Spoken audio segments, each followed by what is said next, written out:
Nella grotta di San Bernardino sono state trovate le tracce più antiche del passaggio dell'uomo di Neanderthal nella nostra zona.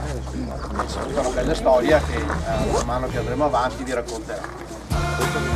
Vi ringrazio per essere qua a Mossano, il mio paese, il nostro paese, è un paese ricco di storia, di avventure, di siti storici.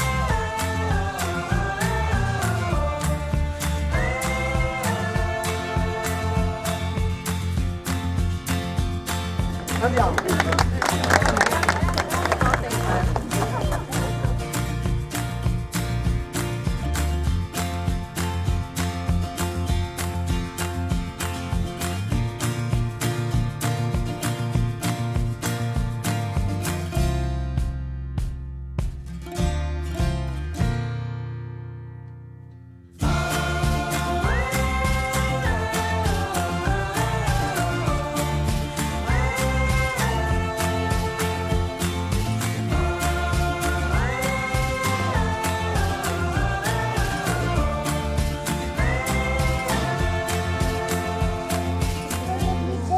Mi piace tantissimo arrivare qua a fermarmi e guardare che panorama che è. Qualcuno mi dice sempre se è brutto quel pilone della luce che vedremo lì.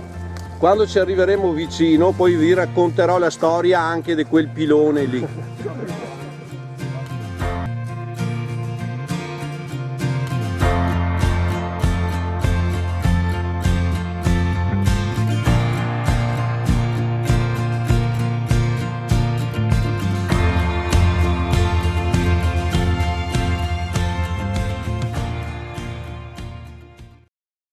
Niente, allora mi sono fermato qua perché? Mi sono fermato qua per dirvi che fino a 40-45 anni fa qua non c'era bosco, c'erano tutte terrazze lavorate a piselli e patate. I primi piselli e patate che venivano venduti al mercato di Vicenza partivano da queste zone qua, vedete quel che resta anche di tutte le mura a secco che ci sono, e noi adesso guardatevi attorno finché andremo avanti, anche quando faremo il giro dalla parte di là, vedete proprio tutte queste zone terrazzate che erano lavorate, dopo per qualche motivo si sta abbandonando tutto. In mezzo a queste terrazze la tradizione dell'olivo c'è sempre stata. Questa è una pianta di olivo, vedete i sacrifici che sta facendo per riuscire a rimanere viva.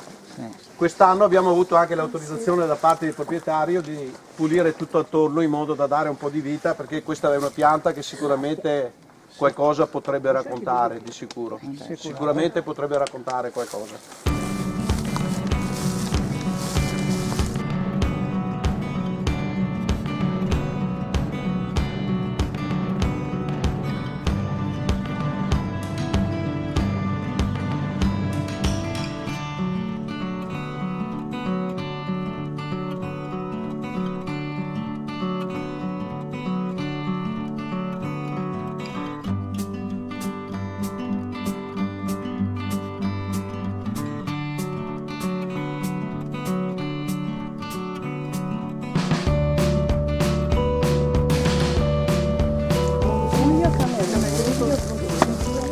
Allora mi sono fermato qua perché? Perché dall'altra parte abbiamo visto quel bellissimo scorcio di valle e vi dicevo guardate il pilone, adesso l'abbiamo davanti, però come tutte le cose anche questa è la sua storia, nel senso che sempre il signor Biagio, il nostro vecchio del paese, e io ho avuto modo anche di constatarlo, se noi andiamo giù sotto nel basamento di quel pilone lì troviamo un piccolo capitello fatto con i sassi e con dentro una piccola Madonna messo 50 anni fa, circa 55 anni fa, dai bambini della nostra scuola elementare di Mossano come segno di ringraziamento, perché anche a Mossano gli era arrivata l'energia elettrica, gli era arrivata la corrente.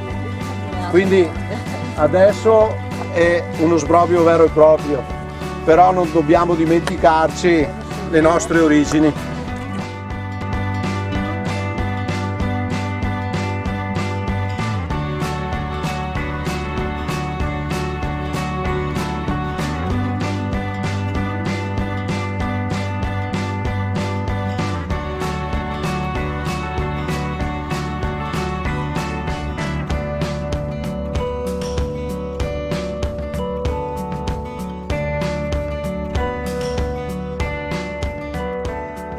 Allora,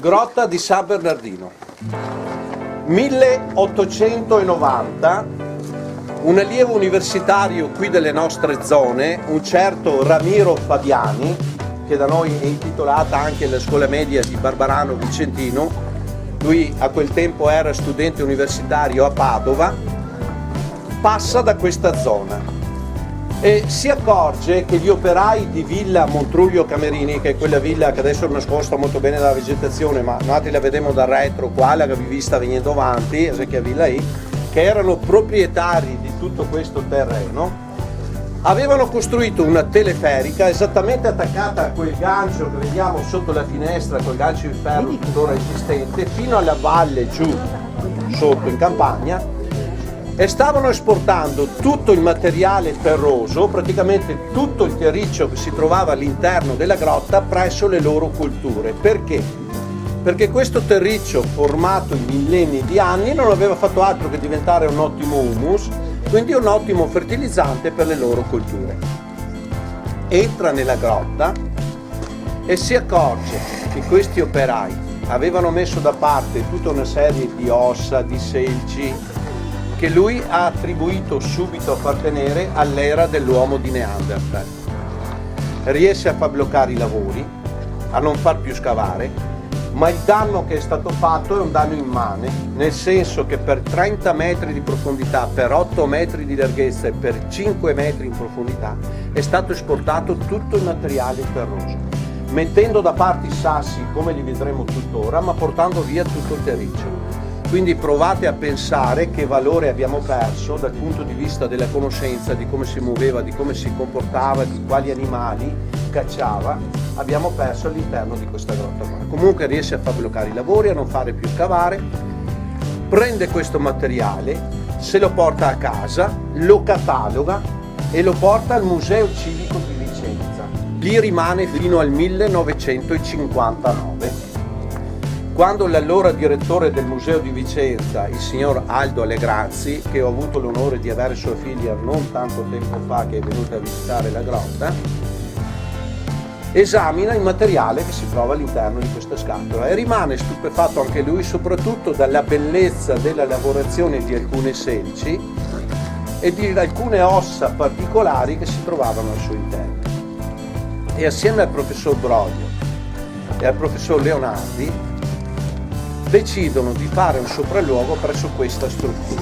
Io ho visto anche le foto originali di quel giorno che si sono recati qua proprio per vedere questo sito.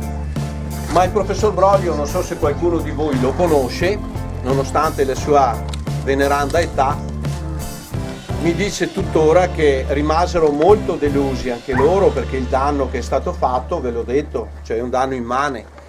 Ma il professor Broglio mi ha detto anche che lui era giovane, era avvocato, ma non voleva fare l'avvocato perché la sua grande passione, tra virgolette, era quella di scavare, di fare questo tipo di ricerca. Decidono ugualmente di fare delle campagne di scavo presso questa grotta. Facendo cosa?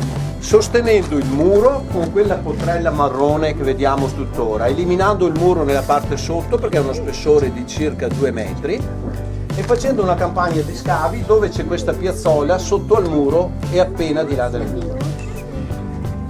E questo porterà a dei risultati eccezionali. Perché vengono scoperte numerosissime ossa, dall'orso speleos, capriolo, cervo, bisonte. Vengono trovate anche delle ossa di un coniglio selvatico che non vengono mai trovate in Spagna, Portogallo, Francia, ci sono dei siti di Neanderthal bellissimi, non parliamo della Grecia, quelle zone lì, perché era un tipo di coniglio che amava le zone che amava le zone artiche, le zone fredde.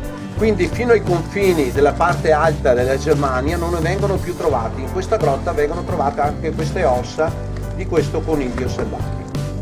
Viene trovato anche un femore umano appartenente a una donna dell'era dell'uomo di Neanderthal, un dente, ma la scoperta più sensazionale che viene fatta è la scoperta di un braciere, di un focolare pietrificato a darvi l'esempio i focolari che fa in Boy Scout, Braciere in mezzo con tutti i sassi intorno, che a detta di questi studiosi è la presenza più antica di fuoco addomesticato mai scoperta in Europa. Quando ancora non si pensava che l'uomo di Neanderthal conoscesse il fuoco come un qualcosa di addomesticato, qualcosa che poteva servire a lui per qualche uso domestico, sicuramente non per cucinare la carne, perché non conosceva ancora la carne cotta, in questa grotta vengono trovati questi focolari. Sicché dal 1968-69 hanno dovuto riscrivere tutta la storia perché non c'era fino a quel punto presenza di fuoco nei siti di Neanderthal trovati fino allora. Ecco, questa è una delle scoperte più sensazionali che è stata fatta all'interno di questa struttura.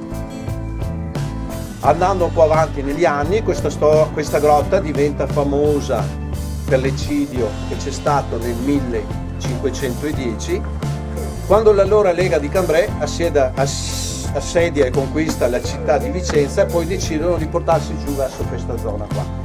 Loro erano, chiamiamoli così, barbari, perché dove chi passava saccheggiava, portava via tutto, uccideva, faceva disastri. Ecco. Qua gli abitanti del posto vengono informati che stanno arrivando questi soldati, si rifugiano all'interno della grotta, questi soldati se ne accorgono, non si sa se loro stessi, tramite qualche soffiata, non si sa, e visto che qua il materiale non manca, assediano il posto e decidono di accendere un bel falò davanti alla grotta. Sono ancora presenti le lingue di fumo lungo le pareti, nella parete principale no, perché è stata fatta la pulizia del muro, e la storia racconta che siano morte soffocate all'incirca 600 persone. Ecco.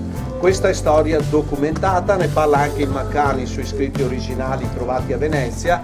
Lui dà anche la colpa specifica a un Massimiliano I per l'eccidio della grotta di San Bernardino. Questa è storia documentata. È inutile che vi dica che negli anni successivi è sempre stato un rifugio molto ben protetto da parte degli abitanti qui del luogo, soprattutto nella seconda guerra mondiale, perché qua gli aerei non riuscivano mai a bombardare perché erano costretti a alzarsi prima, se no andava a sbattere addosso quel costone lì, sicché qua dentro si sentiva molto ben protetto. Vi ho detto tutto, ma non vi ho detto perché prende il nome di Grotta di San Bernardino. Allora, prende il nome di Grotta di San Bernardino perché tra il 1423 e il 1437 San Bernardino da Siena è venuto 2 volte a Vicenza. Lui già a quel tempo andava in giro per le grandi piazze a predicare contro gli usurai. In quegli anni questo era diventato un eremo. Era stato costruito il muro nella parte davanti e l'eremita che aveva scelto di fare il suo eremitaggio all'interno di questa grotta era un frate francescano del convento dei frati minori qua di San Pancrazio, che aveva deciso di fare la sua vita di preghiera all'interno di questa grotta, e molto probabilmente, sicuramente San Bernardino da Siena, durante un suo spostamento tra Vicenza e molto probabilmente Verona, perché lui faceva le grandi piazze, si fermò presso questa struttura.